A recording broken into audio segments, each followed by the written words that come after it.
Catapulting Commissions family. What's up, team? Welcome back to this week's episode of the Catapulting Commissions podcast. I'm your host, Anthony Garcia. Today's guest comes to us with a skill set that we all need. With all honesty, if you are a outside sales professional, if you are a self-employed sales entrepreneur, or if you are someone who's looking to generate income by attacking, targeting, and converting customers, you're not going to want to miss the show today. The number one mistake I hear salespeople making is they don't know how to prospect correctly. They don't know how to get in front of the right people. So we're going to talk a little bit about that with today's guest. Today's guest is the co-founder of the email outreach company. He's also a serial entrepreneur.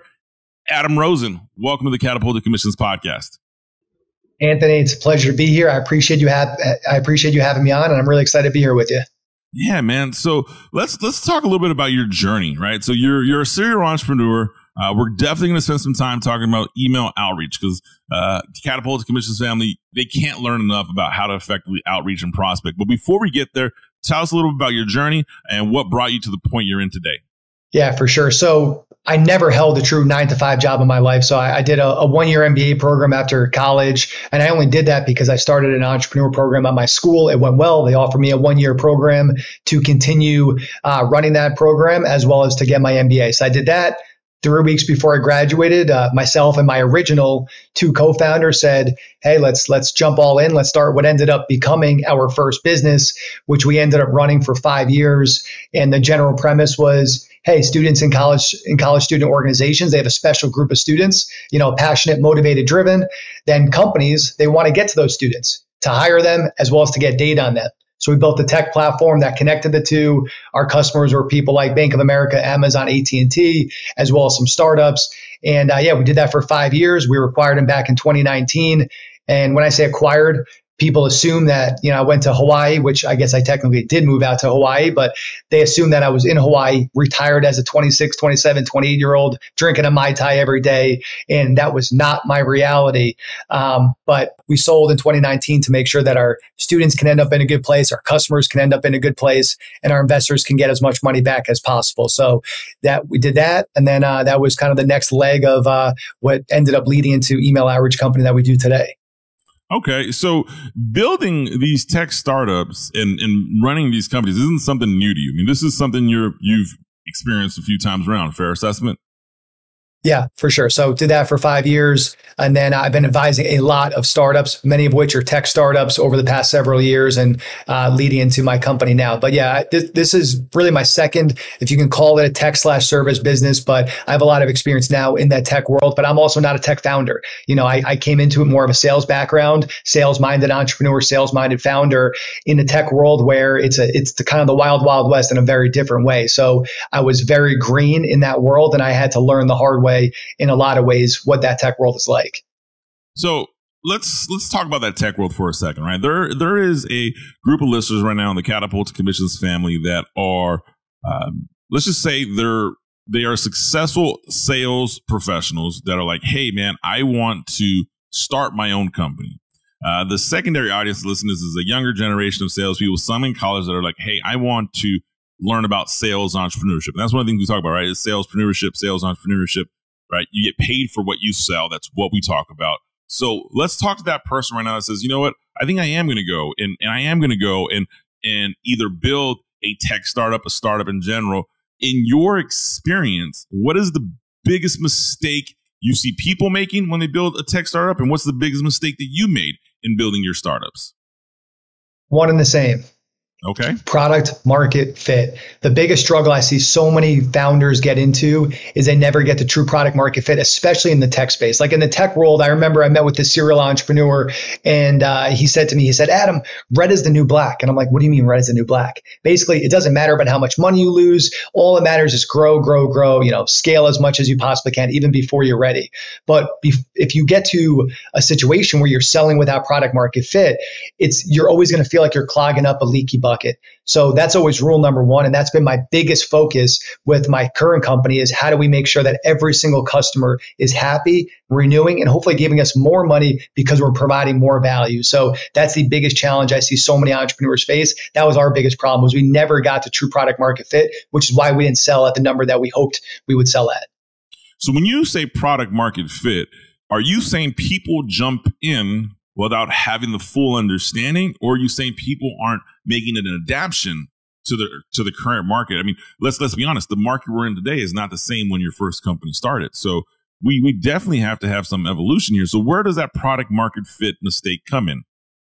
Yeah. So, and the way I define product market fit, it doesn't matter what your offering is. It's, does somebody buy from you once? And then do they buy from you a second and a third and a fifth time? If you can get that from even just one customer, that will allow you as a salesperson to find that second customer, that 10th customer, that 20th customer. But until you get a company that wants to continue working with you, you're, again, constantly going to be feeling like you're filling in that leaky bucket. So product market fit, I judge not as just getting that first sale. Anyone who's a good seller can get someone to buy once. But do we have the product to back it up where they want to keep buying from you over and over and over again? I like that. It's definitely learning that at the highest level. All right. So now we identify we're in a startup. We go product market fit. Let's be honest here, man. Not all founders, right, can run they can run their company. Let me be careful how I phrase this. Founders can run their company to a certain point, right? They can only get to a certain point with sweat equity, whether it's one founder, whether there's a team of 3 founders. You can only get to a certain point before you have to bring on a sales team or bring on a team. So when you're in this early stages, what are you looking for in the person that's going to run your sales team, or even hiring a salesperson? What does that journey look like to go from founder-led sales to a division or a sales team? Yeah. And first, anyone who's listening right now, who's a sales-minded person and who has dreams of being an entrepreneur or just joining an early stage company, there's really 2 types of founders that I see. One is a product-focused founder. And those are great because they tend to get to product market fit maybe a little bit faster or build at least stronger products. But the second type of founder is a sales type founder, someone that can just sell, get new customers. You need both of those. You need at least both of those minds working at once. If you're too product focused, that means you're not talking enough to customers. You're not bringing enough money in. That's a huge problem. The biggest problem on the sales side is you can get new business, but maybe you're not as focused on getting to that product market fit. So that's number one. Now, to answer your question, Anthony, the biggest thing is how do you create systems that somebody else can plug into and replicate? So it is all a systems game. That's what my focus is constantly, not just on the sales side of the house of my current business, but for every part of my business. Again, as I was sharing to you offline, I'm a digital nomad. I'm traveling the world. My co-founders travel in the world. Our entire team is virtual from all over the world. So we're constantly focused on how do we build easy, replicable systems that people can implement. So let's talk those systems then. So if you're building systems, and I tend to agree with you, you have to have systems in place. What's the trial and error process look like for building systems in a startup? How quick do you say, hey, I'm going to pivot, this isn't working? Do you borrow someone else's system? I mean, I know these seem like remedial questions, but in my line of work, I've worked with some incredibly successful companies where they're founder led and they transition, and we implement systems. And I to this day, and I'm thankful. I mean, it's the reason I have a job. It's the reason I have a business. But some people really struggle with implementing these systems. What's your thoughts on that? Well, I think some of the struggles that go into implementing systems is I think you can't be too rigid. Now, depending on who you are, like on the sales side of the house. So I'll give you an example. When I first got into sales in my business, I had 2 other co-founders at the time, and they were both on the sales side. I was mainly on the student side. When I went to go on the sales side, I was being trained by one of my co-founders, and he was teaching me what he does from a sales standpoint. And he had all these if anyone knows Brian Tracy, he was like, hey, here's all the 10 questions you need to ask. And when I first started, it was a fucking nightmare because I just felt like I was a robot trying to fit into this exact system. And it wasn't me. And it wasn't until my other co-founder, who was our CEO, who said, Adam, you just got to be you. The only question that really matters is when you get on a phone call, how can I help? What are you looking for? Once I started doing that, once I started talking like me and acting like me, that's when sales started to pop. And that's why I'm an effective salesperson to this day, because it's all about, again, as we all know, how do you build trust? How do you get someone to feel like they know you, like you, etc. So you have to create the systems, but you also have to let your A players be their most authentic self. So you have to let them, the right people, fit within the system in the way that's going to allow them to shine. You know, I'm so glad you said that, because we just published a blog, and I'll put a link to it in the show notes, but we published a blog on consultative selling versus problem selling. And we talk about some of the different modalities of sales systems that exist. And in Catapulting Commissions family, you've heard me say this before, and I know, I personally know some of the founders or some of the people who run sales systems that are adopted nationwide through corporate companies. The best sales modality you run is the one that's natural and organic to you. You just heard Adam. He's running a successful company. His second successful company. He's been involved in numerous companies. And you heard him say he had to do what was his natural, authentic fit to him. So I like that. I like how you say that. When you look, all right, so let's say you go and you start that salesperson. What do you look for when you hire? What's that first person that you say, okay, come join my startup? Like, what are the skills, the tangibles you're looking for to bring that person onto your team?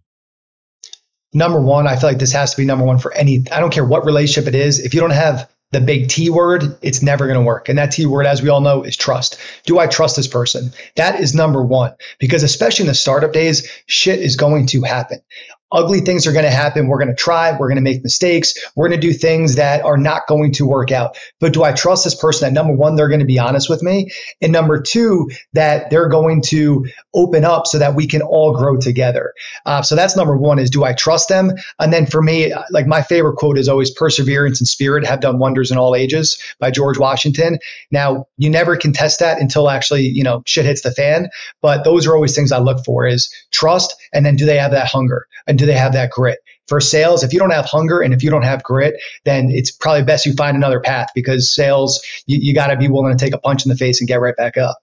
Man, so much for me to peel back on that. One, I love the trust and how you mentioned the startup phase, right? It's everything doesn't run. It's not smooth selling out the gate. And I say that, I say that, Catapulting Commissions family, you've been following on the journey, right? We're about to launch the Catapulting Commissions Academy, which is in a startup phase. And so my team, Tara, we have definitely weathered some growing pains, and you learn things and you trust it, but the trust is there. So I love how you say that. So having that 100%, regardless of vision, you have to trust somebody. And the startup phase, there's definitely the ups, downs, lefts, rights, turn backs, 4 steps backwards, 5 forward. I get that. But what you said about salespeople, there has to be some hunger. There has to be some grit. I mean, that applies at all levels. Like, what's your thoughts on that? So would you, in your startups, would you take a tenured, experienced salesperson or a young, hungry college kid that wants to get sales experience? What's your thoughts on that? It depends. It depends on what the role is, of course. If it's for more of an SDR type of role, then yeah, you might want to go with the young buck who's hungry and he or she is just willing to grind and do what they need to do. But I think there is something, of course, with experience. You can't teach experience. Like, I remember starting my company. I was a 22-year-old, bright-eyed, bushy-tailed pup. I always called myself a pup, and I'm 30 years old today. And I hope that a year from now, 10 years from now, I'll be calling myself a pup as I am today. Like, you just can't teach experience. But that's where I think whether you're a 10-year veteran or fresh out of college, are you someone who's coachable? That's the other big thing I always look for, is how coachable are you? The best, like one of our clients who happens to be my sister, she's young, she's 26 years old. She never had a corporate client before she started working with us. And she works a lot, obviously, with me, but also with my business partner. He's her business coach. And she's the most coachable person I know. Like, you tell her something and she's out there running, she's sprinting, and she's implementing it. So how coachable are you? I think you don't know what you don't know. Myself is included in that. So how coachable are we to learn what needs to be learned in order for us to get to the level that we want to get to? Yeah, I love that. I love how you explain that. I love how you break that down. And even myself, when I hire salespeople, I tell people all the time, man, I love experience, but it's not the definition for me. To me, it is, are you hungry? What's your why? And can you overcome adversity? Like, those are things that I'm looking for 100%. And I've interviewed people before that have been incredibly tenured and felt like they deserve the opportunity to work with me. And I've interviewed people before that have been like, dude, I don't even know, like, outside of my experience, I'm not, at this point, if I was really concerned about your experience, you wouldn't even be speaking to me at this point. So I love how you say that. So let's talk about the company right now. So your sister, you're helping her generate. Is that with email outreach right now? Yep. Yeah, exactly. All right, so let's talk a little bit about the email outreach company. That's your current company. You're co-founded. What is it that you do? Services. I'm assuming we can go off the email outreach company. There's no hidden secrets in the title, but tell us a little bit about what you do there. Yeah, we try to be, we're big believers in simplicity. So we figured let's create the most simple, direct name that we possibly could. So yeah, the basic premise is I don't care who you are, what company you are, you need more sales appointments. The problem is, in anyone who's an SDR who has ever prospected, I don't think there's a single person that loves doing or that enjoys even doing cold email outreach. It's tough. It's tough to write a good email. It's tough to do the follow-ups. It's tough to manage it. It's tough to deal with people saying, no, I'm not interested, unsubscribe, et cetera, et cetera. So anyway, about a year ago now, I was talking to one of the founders of a startup that I've been advising now for a few years. And he said, hey, Adam, do you mind talking to our head of sales? She's struggling to get meetings put on the calendar. I talked to her and I found out what the issue was. I went back to their CEO. I said, hey, man, if you want, I can help you get more sales meetings. He said, sure, put something together for me. So I called my business partner up and we created email outreach company originally for him and his company. And like I said earlier about not getting into product market fit with my tech company, this company, email outreach company, what's been encouraging for us is the product's been dragging us where it's working. Companies are wanting to give us more money. And we've been slowly, methodically adding new clients like my sister that we're able to get sales appointments for. All right. So let's, you're speaking my language here. You're speaking the Catapulting Commissions family language. We all want more appointments. Is this email outreach company? Is this large tech that's your avatar? Is this the State Farm agent that's new to an area? Is this the online life coach? Who is this? The physical trainer at the gym that's trying? Who's this for? So the two main people that this is not for, and really it can work for anybody else. One is B2C. There's a route to go B2C. One of those routes could be getting on different podcasts to share your message, but it's not really great for people that are B2C. And it's not great for people that have a very niche industry. So if there's only like 1,000 different people that are within your niche that you could reach out to. Why? Because in order for cold email outreach really to work, there needs to be a large enough universe to reach out to. It is part of it is a numbers game. So, for us, our clients range everything from tech softwares for, talent acquisition teams at big corporations to speakers, speakers that speak to corporate companies, to a machine that kills viruses like COVID that sells into hospitals, to insurance agents, to I just got off the phone with somebody who's selling it to small businesses, a sales training program to small businesses like plumbers, et cetera, et cetera. So it can work for anybody, large company, small company, really, as long as you're a B2B company and you have a large enough universe to reach out to. Okay. So the B2B folks, you hear that? There is an opportunity. Now, I'm thinking as a B2B person myself. Let's just think here. Let's say I'm not a founder. Let's say I work for a large B2B company. I'm like, man, I want to kick the shit out of my competition. Can that high-performing sales rep utilize email outreach company? Absolutely. Well, yeah, you could of course utilize us. You could do this, yourself if you're really that hungry. No one really wants to do it, but making this less about a sales pitch for me, just for anybody. Yes, you could leverage email outreach for yourself, and of course you could, work with a company like ours. But yeah, the biggest thing is people always say cold email doesn't work, and you know what? They're right. Cold email does not work. You know what? Instagram ads, they don't work. Billboards, they don't work. Newspaper ads, they don't work. Spotify ads, they don't work. None of that stuff works if you don't know what you're doing. But if you know what you're doing, it can be such an X factor for anybody listening here. Even if you are B2C, like we might not be a great fit to work together, but you could still leverage it. Like if you know how to leverage cold email outreach, you could literally get on the phone with anybody. MasterCard became a client of my tech company, my campus recruiting company. How? My business partner reached out to Ajay Banga, their CEO, to get on an advice call with him. That turned into 3 mentorship calls, which ended up leading into MasterCard becoming a client. Anybody is accessible through cold email outreach. If you know how to use it, it can be a freaking massive, massive, massive tool in your toolkit. All right, so let's talk about the tools in the toolkit, because I love how you said, right, stuff doesn't work if you don't know how to use it. And I cringe because I remember the first time I tried to run my own Facebook ads. It was like, holy shit, lost a lot of money, didn't pick up anybody. And I have friends who run marketing agencies. Like, you didn't know what you're doing. Clearly, I didn't know what I was doing, but I wanted to learn what I was doing. And I learned just enough that I don't want to do it again. But I just had this conversation with somebody who sells radio ads. I'm like, I'll be honest with you, man. They try to get me to do radio ads for my business. I'm like, there's zero chance. Like, not even. I don't want to entertain you. There's a zero chance because, yeah, you're the encashment area was 250,000 people listening. 250,000 people listen to me, and only a fraction of that is my client avatar. It's really a waste of money. And if anyone's listening to me during your times, they're probably not who I'm looking for, anyways. So let's talk about this here. Cold email outreach. You say it. I immediately am like, I cringe Because I remember the days of trying to craft these perfect emails to go out. So what are the mistakes that the salespeople that are part of Catapulting Commissions family, I mean, these are B2B sales professionals, different industries. What are the common mistakes people are making when they do try to email and outreach on their own? Like, hey, I'm going to go and start prospecting. It's kind of how the term we all use. What are the mistakes these folks are making?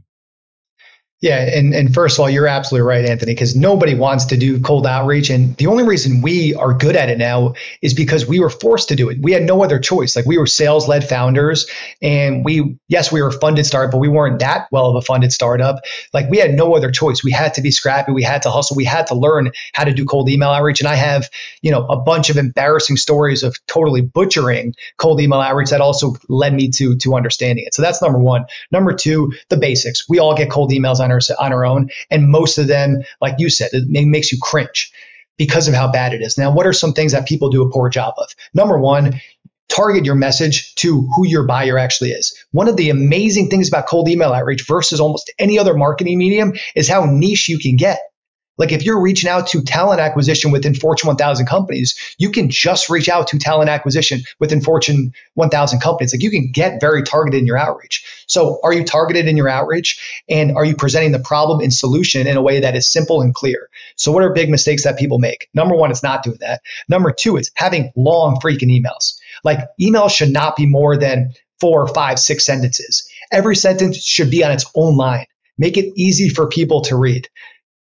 Can we please, for the love of God, just stop in the first sentence saying, hi, before we even know each other. Hi, I hope all is well with you and your family. I hope that COVID didn't hit you and your family too hard. It's like, that is such valuable real estate. And yes, you mean well. People mean well when they say that, but it's such a BS wasting to say. Like, just get right to the point. Show you care about them. Show you respect them by getting direct to the point. What's the purpose? What's the problem or pain you can solve? What's your solution? What's your social proof? And how easy it is.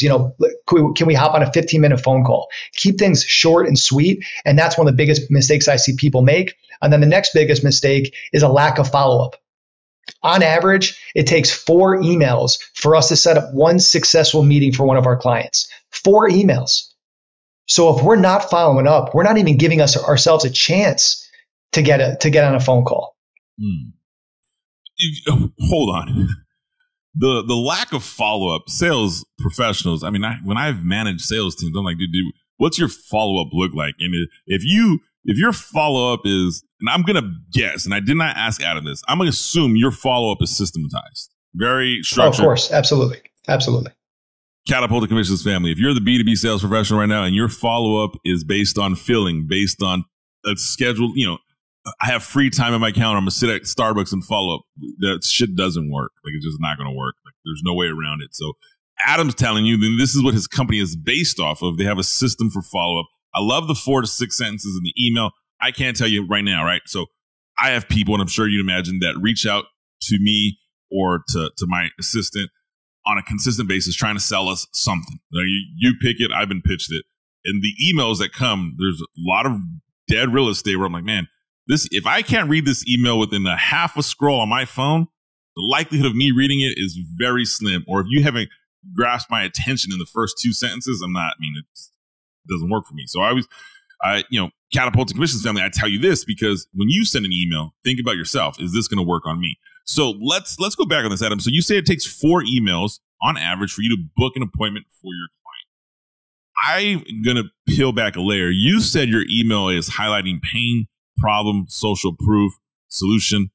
Elaborate a little bit more on that, because there are appointment setting companies, and I'm going to say this, right? And maybe you can help me understand the difference between an appointment setting company and an email outreach, because I have been pitched appointment setting companies that will do a phenomenal job at setting appointments, not a phenomenal job at setting the expectations of the appointment. So help me understand here the method and what you outline, right? Problem, social proof, solution, etc., versus just the appointment setters that exist. Yeah, our whole goal is to set up an appointment. So it's probably very similar to what you say. The way we do it is a little different. So we send the email, and then we want to get that positive response of like, yes, we're open to a conversation. And then we book the meeting on our client's calendar. So it's probably very similar to what you're referring to. Okay. But I guess, well, here's what I'm saying. And I won't mention the companies that I've seen, but I've seen people book appointments that don't really highlight what the client is doing. And so what you're saying is, no, we're going to, I mean, essentially in your approach, you're getting a qualified appointment booked for your client. Someone who at least knows what we're talking about. Yeah, exactly. We're not trying to invite them to, we're telling them they're coming to a circus and they come in there and it's really, I don't know, a church. They're going to church, they're going to church. Like that's not what we're trying to do here. We're trying to say, hey, here's what we do. Here's a problem we solve. Is that a problem that you want to have solved? If so, let's talk. Okay. So would you, in your experience, is your email built in with a telephone phone call, or is it 100% email driven? Is there a video email attached to this? I mean, what is that? I mean, I don't know if you can, don't give me all the goods, but if you can give the Catapulting Commissions family some extra nuggets here they can use, what does that look like? Yeah, it's all very, like, we try to overcomplicate things sometimes. And like, we need to go to a video. We need to put all these links. We need to put a one pager in here. We need to put this and that. We keep things so simple, all plain text, all simple. Part of that too is because you want to watch out for spam. If you put all these links in your email and you're doing mass emails, if you're putting videos in your emails, like that's just going to increase the chance of you going into spam. So that's always top priority for us, is making sure that our clients are not going into spam.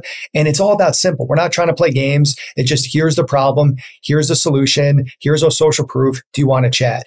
And people respect when you're like that. And there's, of course, unique approaches. Like we do some unique things in the emails to like get people's attention. And that works, but it's all about simplicity. Like I always say, it doesn't matter if you're on a sales meeting or anything. You're out to dinner and you meet someone.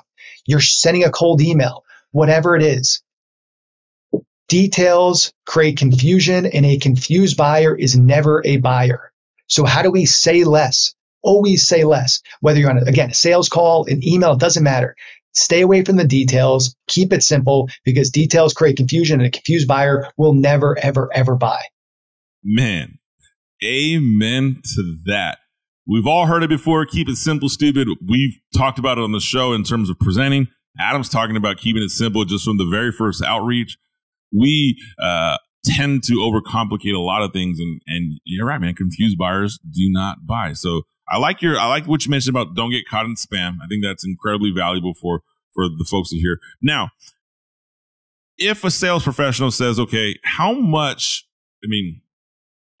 people should we be emailing, right? So you said it takes four touches to get a contact. Let's just say in math and theory, I want to have 20 appointments, or I want to book, let's say 2 appointments on a day and a weekly day. So let's say 10 appointments a week, 40 appointments a month. How many people should I have in my list to email? Like, I mean, where does this list run dry? That's another one that always comes up on the show as well. What are your thoughts on that? Yeah, I mean, again, email is a numbers game. The more you can get, the better. So for us, we'll send on the low end for clients, maybe 1,000 emails, like new emails a month.